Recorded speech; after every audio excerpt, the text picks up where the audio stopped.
नमस्कार, मैं हूं आपके साथ मयंक मिश्रा। देखिए, कल जिस तरह से बांग्लादेश की पूर्व प्रधानमंत्री शेख हसीना ने ये ऐलान किया कि वो दिसंबर में वापस बांग्लादेश जाएंगी, उसके बाद एक बार फिर बांग्लादेश में हिंसा का और हंगामे का दौर देखने को मिल रहा है।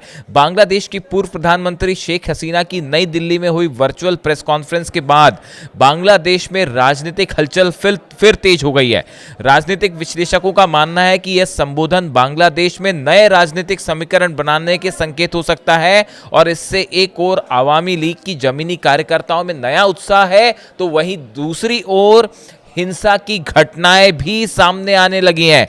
आवामी लीग से जुड़े नेताओं और समर्थकों के घरों और प्रतिष्ठानों पर हमले, आगजनी और तोड़फोड़ की घटनाएं दर्ज की गई हैं।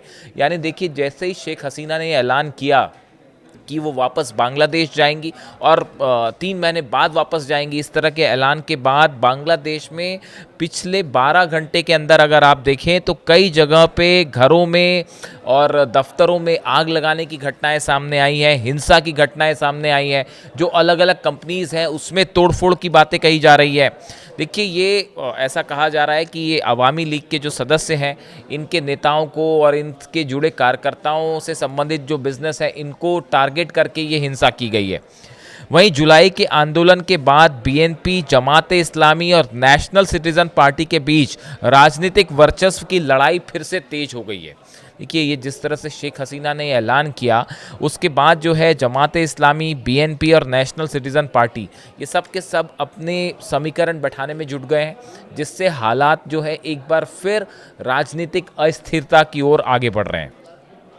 बांग्लादेश के पीएम तारिक रहमान के सलाहकार सैयद मोअज्जेम हुसैन अलाल ने शेख हसीना के दिसंबर में देश लौटने के फैसले पर सवाल उठाया। उन्होंने कहा कि हसीना को 3 महीने का इंतजार करने की बजाय अभी लौटना चाहिए। जनता, न्यायपालिका और प्रशासन तय करेगा कि उनका स्वागत होगा या उन्हें जेल जाना पड़ेगा। ये कहना है बांग्लादेश के पीएम तारिक रहमान के सलाहकार हैं सैयद मोअज्जेम हुसैन अलाल का, जिनका ये कहना है कि शेख हसीना ये क्यों कह रही हैं कि वो 3 महीने बाद बांग्लादेश लौटेंगी। अगर वो लौटना चाहती हैं वापस, तो वो अभी वापस बांग्लादेश लौटें और उसके बाद फिर उनको जेल होगी या जनता उनका स्वागत करेगी या न्यायपालिका क्या करेगी, ये उनके आने के बाद तय होगा। 3 महीने का वक्त क्यों ले रही हैं, ऐसा उनका कहना है।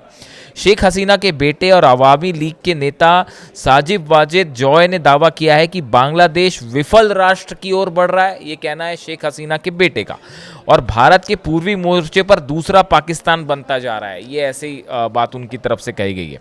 उन्होंने कहा कि यदि समय रहते अंतर्राष्ट्रीय समुदाय ने हस्तक्षेप नहीं किया तो बांग्लादेश क्षेत्रीय आतंकवाद का नया केंद्र बन सकता है। ये कहना है, ये आरोप हैं शेख हसीना के जो बेटे हैं साजिब वाजिद जॉय का, उन्होंने इस तरह के आरोप लगाए। अब देखिए, कल क्या हुआ था, ये बांग्लादेश में जो नई हिंसा का दौर है, ये क्यों देखा जा रहा है। नई दिल्ली में आयोजित प्रेस कॉन्फ्रेंस में शेख हसीना जो है वो वर्चुअली जुड़ी थी, जिसमें कैमरों को बंद रखा गया था। वो ऑडियो के जरिए संपर्क में थी, इसमें कैमरे बंद थे, सिर्फ ऑडियो के जरिए संपर्क में थी। इस दौरान उन्होंने एक बार फिर दोहराया कि वह इस साल दिसंबर तक बांग्लादेश वापस लौटेंगी, भले उन्हें फांसी ही क्यों ना दे दी जाए। हसीना ने कहा कि 2 साल से उनके लोग दर्द झेल रहे हैं। उन्होंने ये भी कहा कि झूठे मुकदमों और मौत की सजा से वे नहीं डरेंगी। तो शेख हसीना का ये ऐलान हुआ। उन्होंने कहा कि वो दिसंबर में वापस लौटेंगी और वो ना फांसी से डरती हैं और ना ही जो है सजा से डरती हैं, और जो होगा वो देखा जाएगा। वो दिसंबर में वापस बांग्लादेश लौटेंगी। और उनके इस ऐलान के बाद अब बांग्लादेश में एक बार फिर हिंसा का दौर देखा जा रहा है। बांग्लादेश से जुड़ा जो भी अपडेट होगा मैं आप तक पहुंचाऊंगा। Thank you so much.